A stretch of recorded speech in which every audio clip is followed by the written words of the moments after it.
भैया लक्ष्मण, भैया भैया तुम बोलते क्यों नहीं? मुंह तो हिलाओ, जरा जुबान तो हिलाओ भैया। भैया आज तुम चुप क्यों हो गए? भैया इस चुप्पी के क्या मायने हैं? मुझको बता तू लक्ष्मण, हालत ये तेरी क्यों है? किस नींद में पड़े हो ये बेसब्री क्यों है? तू शेर था बहादुर, लाखों में दिलावर, कमान तेरी आज बेकार पड़ी क्यों है? क्या मुंह दिखाऊंगा भैया जाकर खोजपुरी में? तकदीर मेरी आज चक्कर में पड़ी क्यों है? प्यारे भैया तुम बहुत सो चुके। अरे लक्ष्मण के तो हाथ पांव भी ठंडे हो चुके। प्यारे लक्ष्मण भैया तू तो कहता था सेवा को हरदम तैयार ये भाई है। अब जब सेवा का वक्त हुआ तो तुझको निद्रा आई है। सेवा तो ये थी कि लंका में जाकर रावण से युद्ध करना था। वो प्रण का डाला था मैंने, वो पूरा तुम्हें ही करना था। रघुकुल की महिला सीता को असुरों से शीघ्र छुड़ाना था। जय सहित विजयी होकर वापस अयोध्या जाना था। पर भैया तुम बीच विचार में ही, मझधार में ही मेरा साथ छोड़ गए। भैया मेरी सीता का क्या होगा?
पुत्रानु आगे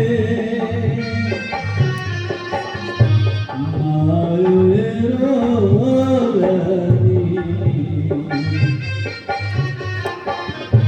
पुत्रानु आगे लाला सी काले मर गए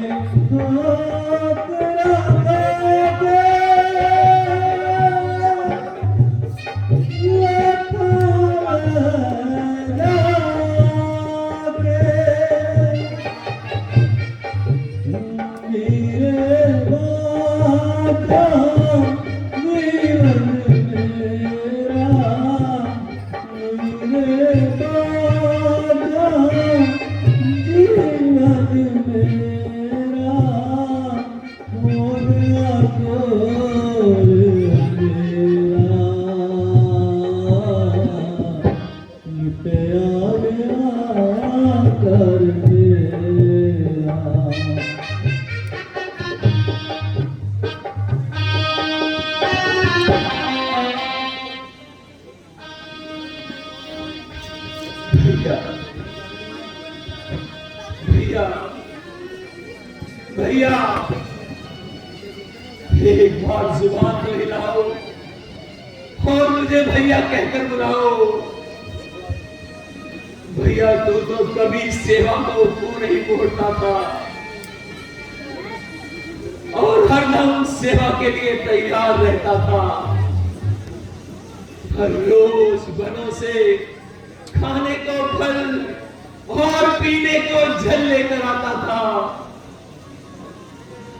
आज तुम्हारा निर्मल प्रेम मुझे तड़पा रहा है।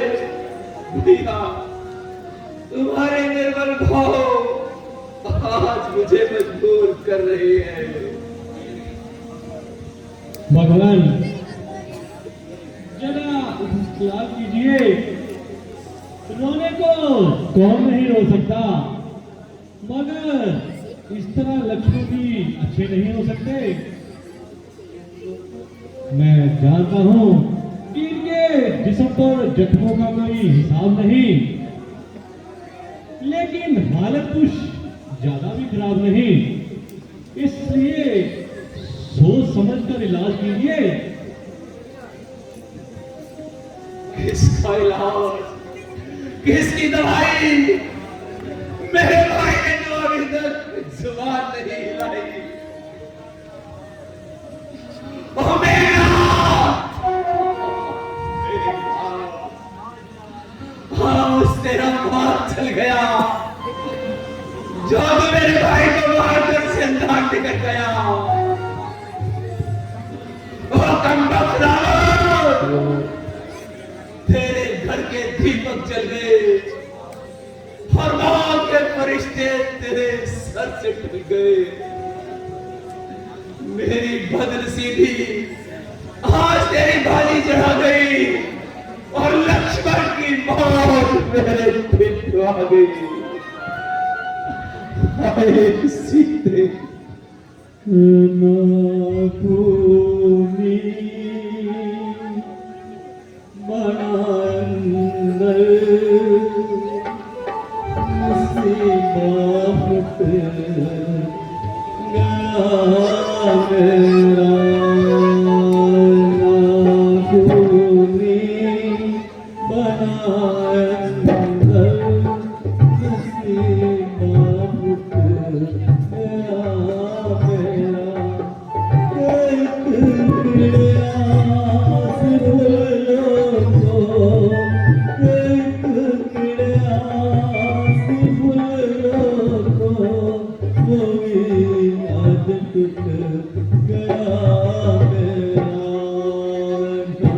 भूमि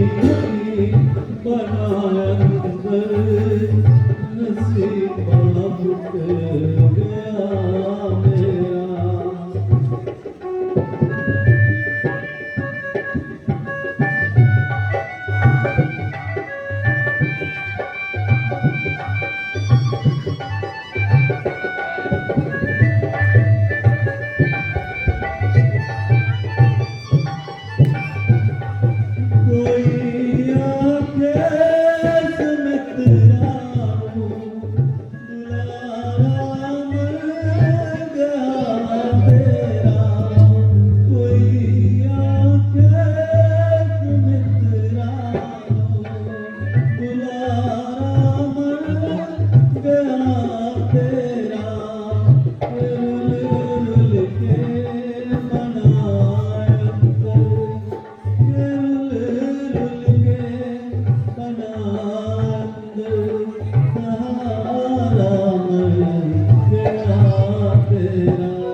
प्यारे सीते, प्यारे सीते, अब तो रिहाई की आस छोड़ दे और उस गंभीर रावण की कैद में अपनी जिंदगी के दिन तोड़ दे। सुग्रीव जी, मैं आपका अदम मशहूर हूं कि मैंने आपसे जो वादा किया था मैं उसे पूरा नहीं कर सका। जाओ सुग्रीव जी, जाओ अपना राज संभालो। बेटा अंगद, तुम अपने चचा के साथ चले जाओ और राज के कामों में इनका हाथ बटाओ। जिस तरह तुम्हारे चचा कहे वैसे उनका हुक्म माना पुत्र। प्यारे विभीषण जी, मैंने आपसे जो लंका का राज्य देने की बात कही थी उसका विचार भी मन में ठेस पैदा करता है। महाराज, आप मुझे शर्मिंदा ना करें। चूल्हे में जाए राज और बाढ़ में जाए लंका। अगर लक्ष्मण जी अच्छे हो जाएं, फिर एक लंका क्या हजारों लंका उनके सिर से कुर्बान कर दूं। अगर जरूरत पड़ी तो अपने आप को भी बलिदान कर दूं।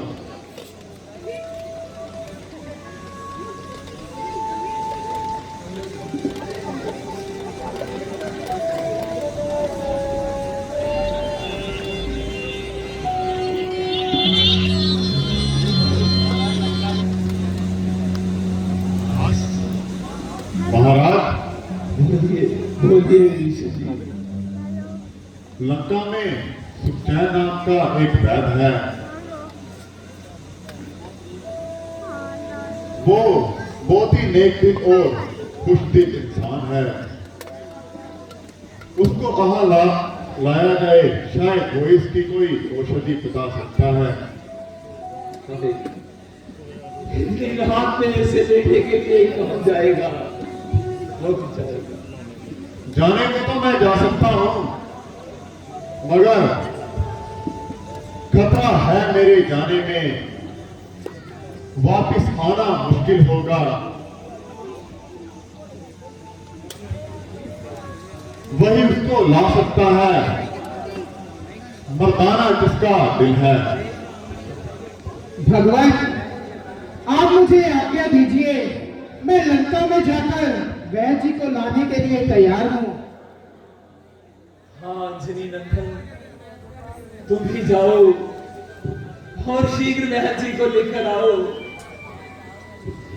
जय श्री राम।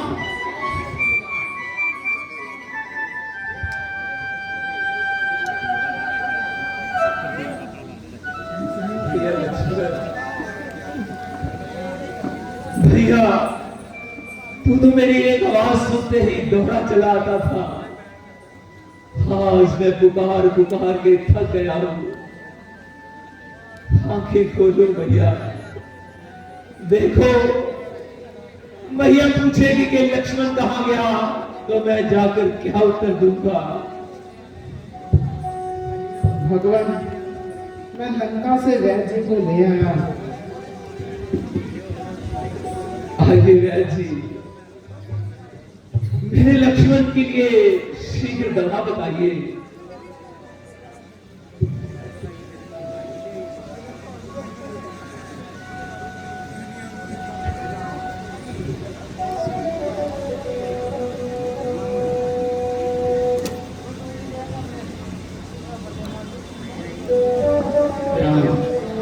मैं कहाँ हूँ?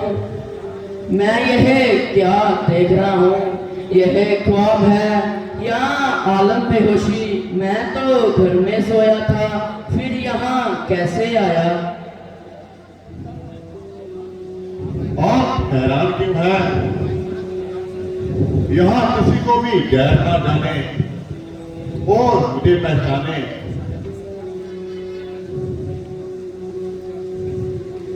जी हाँ, पहचान लिया।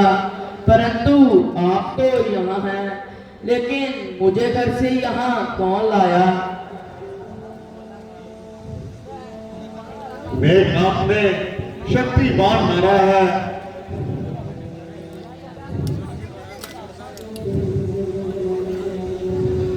और लक्ष्मण जी बेहोशी में पड़े हैं।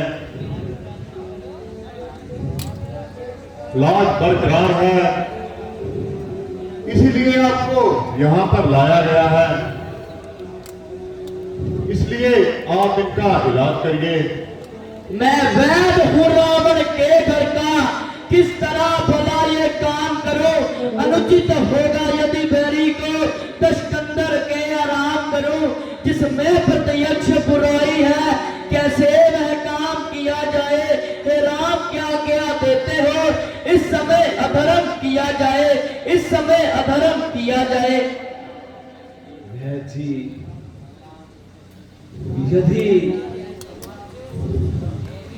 यदि इसे आप अधर्म समझते हैं कि किसी बीमार को औषध देनी अधर्म है, तो ठीक है।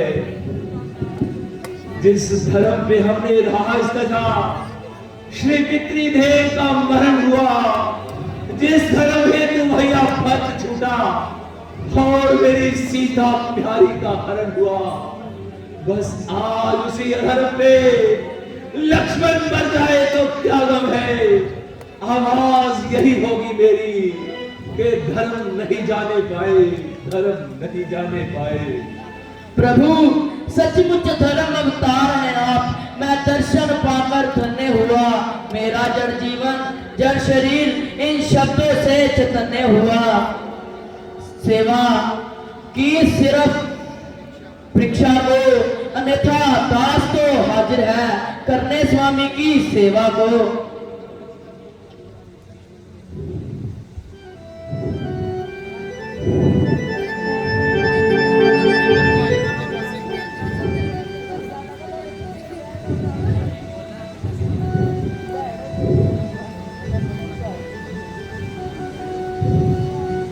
मरीज के होठों पर अभी जान है, केवल रात भर का ही मेहमान है।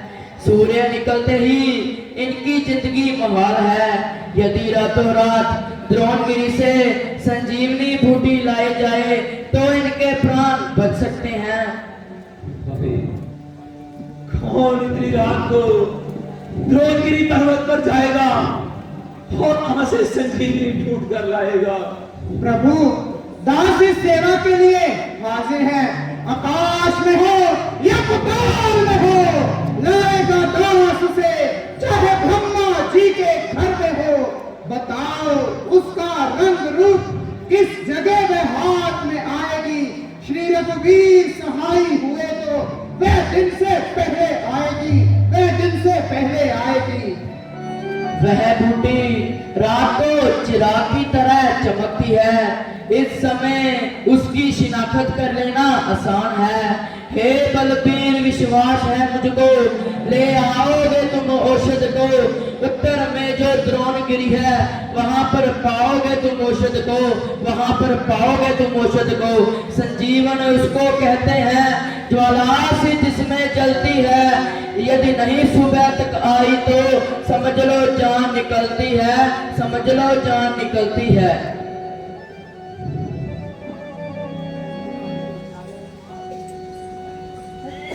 हनुमान, रघुकुल की लाज अब तुम्हारे हाथों में है।